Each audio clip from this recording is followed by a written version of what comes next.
Alright, so James Hill for Get Your Rock Out. If you'd like to introduce yourselves.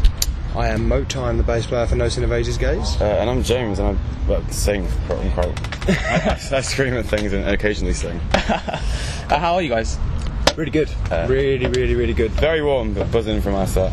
Yeah. Set went really well. Yeah, I was really pleased with it. Really good crowd. Yeah, I was like looking at watching your set earlier. I was like, went pretty well. It was pretty good, man. I think we managed to get them all swaying, the hands, the lighter trick in the air for the last song, and then instantly got them to throw their heads down on the floor for variety. Yeah.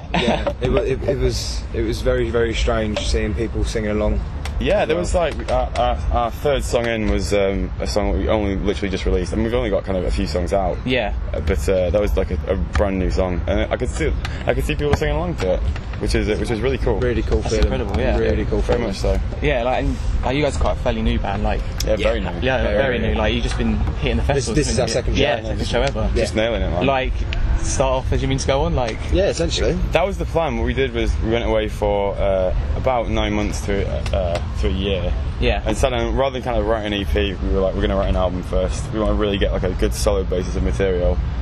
And then I guess our management just kind of shipped out the album to people. So all these shows have really big guns. Yeah. All these shows have really been booked off the merit of that, which is kind of honouring. Yeah.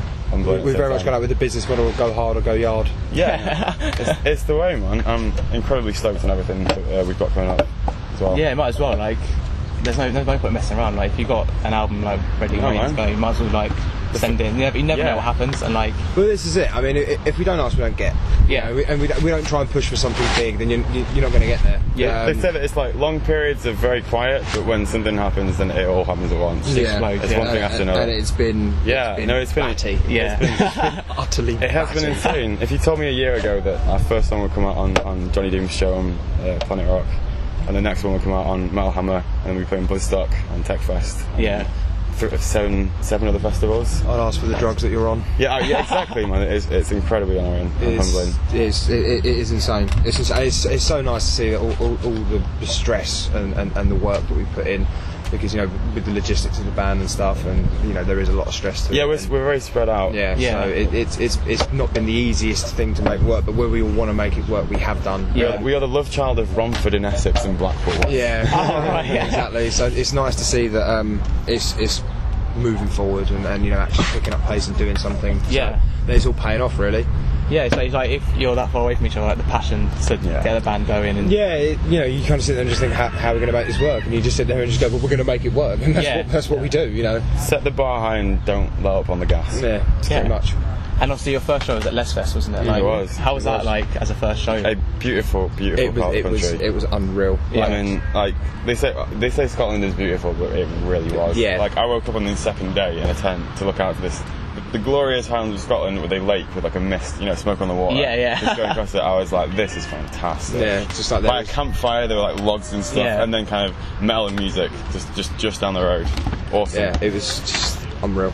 Absolutely unreal. Good start. Yeah. I was like, well, this is nice. Yeah. I've had worse first shows. Yeah. Yeah, my first show ever was in a scout hall, a disused scout hall with Upton's table for the barrier, and my God. one of those kind of lights that only has the three colours and switches between them. That was the light show. It sounds like a scout, like when kids like build a fort or something. It's, mine was in Romford. It was humble. Yeah, mine was in Romford, so I don't need to say any more. Modest. Yeah. And then obviously, you said you were playing Bloodstock, like. Yeah, man, that's insane. How excited are you for that? So, especially after today. Yeah. I mean, there was a lot of pressure on, like for me personally, knowing that we've got this, and you just want to deliver. That's the thing, you just want to deliver. It's not that even that you want to, it's that you need to. Because usually with like a new band, you have the kind of the breaking stage where you play some kind of smaller shows in some pubs, and like you're allowed some leeway. But I mean, like I said, this is public. If we've got all that stuff, and people want to know why, like you have to be bloody good. Like, well, why have you got all this stuff? They better be good. Yeah. So it's a lot to deliver on for the second show. But I think we did it. I think it was a damn good set. Yeah. Oh yeah, you guys smashed it. Like, thanks a lot. You wouldn't have known it was like your second show. Thanks a lot. Like it was. like great. So like Bloodstock should be. Bloodstock should be mental. I'm very, very, very, very excited. If I can get the Bloodstock crowd to be waving their hands in the air, they just don't care. The same way that we did there, then I'll be happy. Yeah. I mean, I'm just honoured to be given the opportunity to play Bloodstock so soon into being a new band. Yeah, I mean, it is an honour to see your band's name just under Megadeth. It's like it's insane. Yeah, that's utterly insane. But you know, we have worked hard, and we have. It's the music. It has to start with the music. Yeah, exactly. I think if we sat down and rushed an EP that wasn't that great, or not that wasn't that great, it just wasn't as much as we could have given to it, then. Like none of this would have really come to fruition. Yeah, like obviously if you rush the EP as well, you're not really doing yourself justice. No, exactly. I mean, one of the good things that we did was keep this as quiet as possible for as long as we did. It was very. It was the best thing. Very much under the radar, which is cool because it didn't have any expectation. It didn't put any pressure on us. And it also meant that it also means that if you keep it quiet, I mean, when we announced that we were a band, within the same 6-week period, we announced everything that we got booked from like the previous month. So like, Tech Fest, Bloodstock, Metal Hammer. It's like all happening within 6 weeks. They're like, who the fuck are these guys? That's cool. That's surprising. It was a good battle plan, man. It worked. Like literally, the words "Who the fuck knows Innovators Gaze?" I've seen so much on Facebook. Yeah, and it took a lot of pressure off writing the record. Yeah. Which is crucial. I mean, we wrote it for us. Yeah. No time frame on it. No time frame. No. I think if you have like parameters and stuff, kind of people start getting pissy. But to just sit there and like, let's get very high and write some great music. It's the way. Yeah. And it's turned out great as a result. I think I'm really proud of that album. I'm mega proud of it. Incredibly proud of it. Yeah. If you were to describe your music to someone who's like listening to you guys for the first time, how would you describe it? I would say you would take the kind of genty techie scene model that's kind of popular at the moment and use that, but play kind of more groove inspired old school, just straight up metal stuff like metal riffs. It's the garnished with death metal. Garnished with some death metal thrown into mix. Some death metal thrown into mix, and right on the top some French horns. Yeah, you cannot go wrong with some orchestral French horns, a bit of demo stuff in there. You can't. It's an odd mash. It shouldn't work. Groove, gent, tech, core, symphonic things, but it does work. But it's like I think the main thing that we kind of focus on is just we took each song as a song within itself and not sitting there trying to think how is it all going to just be as a record and a whole. It could have been a disaster. It could have been. James has had a long history of writing music. I've had a long history of writing music. Some of the other guys, so all very different music. Yeah, very different music. So bringing it together and knowing that because of the way that we've been all doing it and how long we've had doing it, we know there's compromises that need to happen. There's and we all sit down and we have the ethos that it's all what's for the song, what's best for the song. I learned a lot from writing that record because kind of you spend 6 years writing the same type of music with the same models and the same people. You kind of like and something new comes into that, a new different type of people that have other influences, have come from different backgrounds who like different things.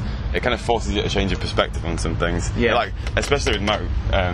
I mean, I've always, as a producer, I've always rigidly stuck to the idea that you should use a pick when playing bass on record because it has that attack. And I was like, no fingers, you can't use your fingers, it has to be with the bass, this is metal. And he came in and just like smashed all of his bass tracks out with his fingers, and it sounded infinitely better than it would have done with a pick. I was massively stoked with the bass tracks on it. Yeah, so I was really pleased with it as well. Really pleased with it as well because coming up from London and working, having to book time off work to come up and get this done. Just in Blackpool of all places.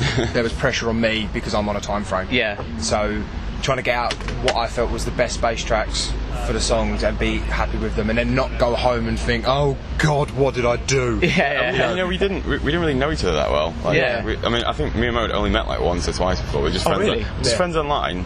But I mean, in terms of actually meeting, maybe only once or twice.